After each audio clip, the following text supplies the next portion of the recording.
PTI रहनुमाओं की establishment से मुलाकातें, इमरान खान को एतराज। तजियाकारों से सवाल किया गया कि PTI में धड़े बंदी पार्टी चेयरमैन इमरान खान के लिए नुकसानदेह हो सकती है, तो जवाब में तजियाकारों ने कहा कि इमरान खान की इजाज़त के बगैर पार्टी रहनुमाओं की इस्टेब्लिशमेंट से मुलाकातों पर एतराज सिविलियन डिक्टेटरशिप है। सुहेल वड़ाइच ने कहा कि PTI क़यादत के इस्टेब्लिशमेंट से हमेशा राब्ते रहे हैं।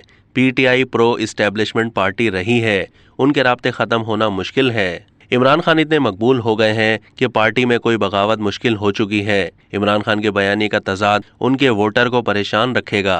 हुकूमत अपोजिशन तमाम सियासी जमातों के लोग इस्टेब्लिशमेंट से मिलते रहते हैं। PTI के लोग इमरान खान के मना करने के बावजूद इस्टेब्लिशमेंट से मुलाकातें जारी रखेंगे। इस वक्त वोटर्स इमरान खान के साथ हैं। इमरान खान से हटकर लाइन लेने वाला अकेला हो जाएगा। इस्टेब्लिशमेंट का ये काम नहीं कि किसी के साथ सख्ती या नरमी का रवैया रखे। इमरान खान के पास इस्टेब्लिशमेंट के खिलाफ चार्ज शीट है। लेवल प्लेइंग फील्ड उसी वक्त मिल सकता है जब इमरान खान दिल बड़ा करें और नवाज शरीफ की वापसी की राह हमवार होने दें और दोनों को अगले इलेक्शन में हिस्सा लेने दें। अब तक के लिए इतना ही। मज़ीद मालूमात के लिए डेली जंग के YouTube चैनल को सब्सक्राइब कीजिए और फेसबुक के पेज को भी लाइक कीजिए।